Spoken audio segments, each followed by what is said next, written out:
जीवन में एक बार ऐसा दौर आया जब मैं बैंकरप्ट हो गया, दिवालिया हो गया। मेरी बनाई हुई कंपनी घाटे में चली गई, करोड़ों का कर्जा चढ़ गया, मेरा व्यक्तिगत बैंक बैलेंस जीरो यानी शून्य हो गया। कमाई के सब जरिए बंद थे और सरकार की तरफ से घर पर कुर्की के छापे लग गए।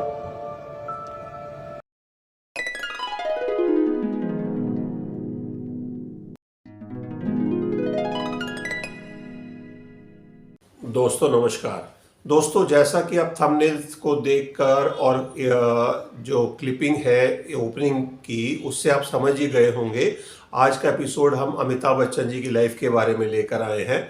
तो उनके जीवन में उनके 82 ईयर्स की एज हो चुकी है और 83rd ईयर में रनिंग है। तो उनकी लाइफ में ऐसे कई दौर आए हैं जहां पर जहां से वो निकल कर आए और वो एक इंस्पिरेशन है, रियल लाइफ हीरो हैं। तो उनके हम छोटी सी बात करते हैं। उनकी इनिशियल जो समरी है, 1942 अक्टूबर में उनका बर्थ हुआ और एक दौर आया था 1982 में जब वो 40 साल के थे और एक फिल्म की शूटिंग के दौरान, कुली फिल्म की शूटिंग के दौरान उनका एक एक्सीडेंट हो जाता है और जिसमें उनको डॉक्टर्स क्लिनिकली डेड डिक्लेयर कर देते हैं एक टाइम पर। बट वहाँ से उनको रिवाइवल मिलता है और डॉक्टर्स ही दूसरे डॉक्टर्स उनको बचाते हैं और फाइनली उनको जीवन दान मिलता है और आज वो 83rd ईयर में रनिंग है। तो मीन्स जाको राके साइयां मार सके ना कोई। जब तक आपका जीवन है, जब तक ऊपर वाला चाहेगा, आप जीवित रहेंगे और नया इतिहास लिखते जाएंगे।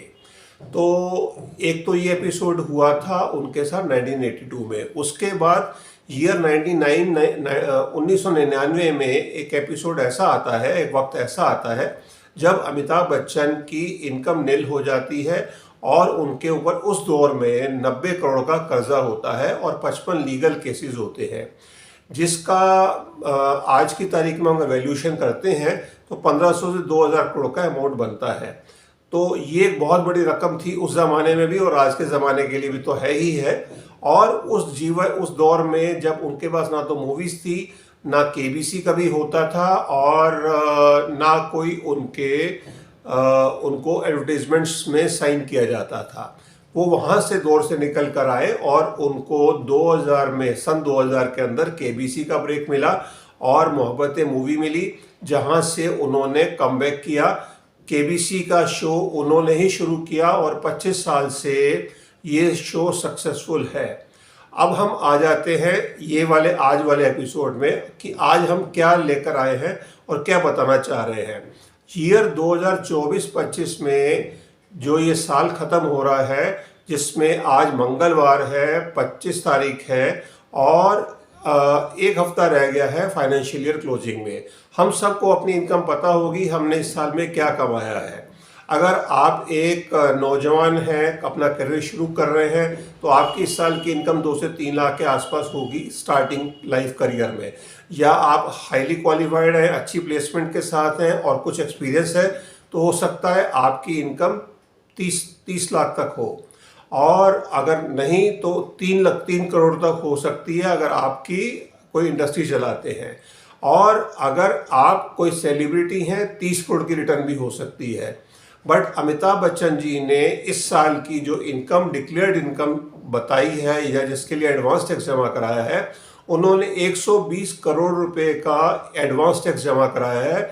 इट मीन्स उनकी इस फाइनेंशियल ईयर की इनकम 350 करोड़ की रिटर्न फाइनल होगी। ये एक बहुत बड़ी रकम है उस इंसान के लिए जो कभी जीवन और मृत्यु के दौर में था और किसी टाइम पे एक फ्लॉप एक्टर का तगमा लग गया था 1999 में, जब उनकी कंपनी भी खत्म हो चुकी थी और उनके पास करियर के नाम पर कुछ नहीं था and he was virtually on the road in year 1999। तो वहाँ से उन्होंने कमबैक किया। एक तरह से वो रियल टाइम हीरो है। हम मूवीज़ में एक हीरो को देखते हैं, जिस तरह से वो फिल्म के अंदर अपने आप को कमबैक करता है, तो अमिताभ बच्चन जी ने रियल लाइफ में अपने आप को कमबैक किया और अपने आप को वापस खड़ा किया। आज उनके मुकाबले में कोई फिल्म स्टार नहीं है जिसने इतनी इनकम एक साल में डिक्लेयर की हो। ये उन्होंने हालिया साल में जो शाहरुख खान ने रिकॉर्ड बनाया था 2023-24 का, उसको तोड़ा है, जब शाहरुख खान की मूवीज़ कुछ अच्छी बिजनेस किया था और उनकी फाइनेंशियल ईयर की 2023-24 की इनकम काफ़ी अच्छी गई थी। तो कहते हैं ना, फिल्म उनको सुपरस्टार ऐसे नहीं बोला जाता अमिताभ जी को, और उन्होंने ये तगमा जो हासिल किया है शहंशाह का, वो वाकई उन पे प्रॉपर फिट बैठता है। तो ये एपिसोड हम इसलिए लेकर आए हैं कि आप लाइफ के किसी भी दौर में हो। अमिताभ बच्चन जी ने अपनी लाइफ का शुरुआत की थी बर्ड एंड उनकी जो कंपनी थी बर्ड एंड कंपनी कोलकाता की कंपनी थी, उसमें उन्होंने अपना करियर शुरू किया था, जहां पर उनकी पहली सैलरी 400 रुपये महीना थी। 400 रुपये महीने का मतलब हो गया 5,000 रुपये एनुअल रिटर्न।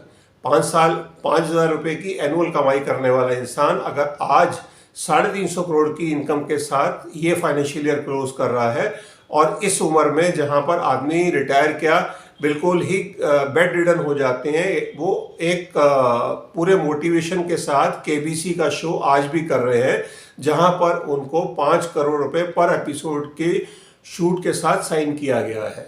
तो उनको हमारी हार्दिक शुभकामनाएं हैं, उनकी लंबी आयु के लिए, स्वस्थ जीवन के लिए, और वो एक रोल मॉडल रहेंगे आने वाले समय में, एक इंस्पिरेशन रहेंगे और मोटिवेशन देते रहेंगे जो युवा पीढ़ी है उनके लिए। अगर आप मेरी बात से सहमत हो तो आप कमेंट बॉक्स में मेंशन करें, और इस तरह के और मोटिवेशनल एपिसोड्स हम लेकर आए, इसके लिए आप हमारे एपिसोड को लाइक करें, शेयर करें, कमेंट करें। धन्यवाद। भारत माता की जय। जय हिंद।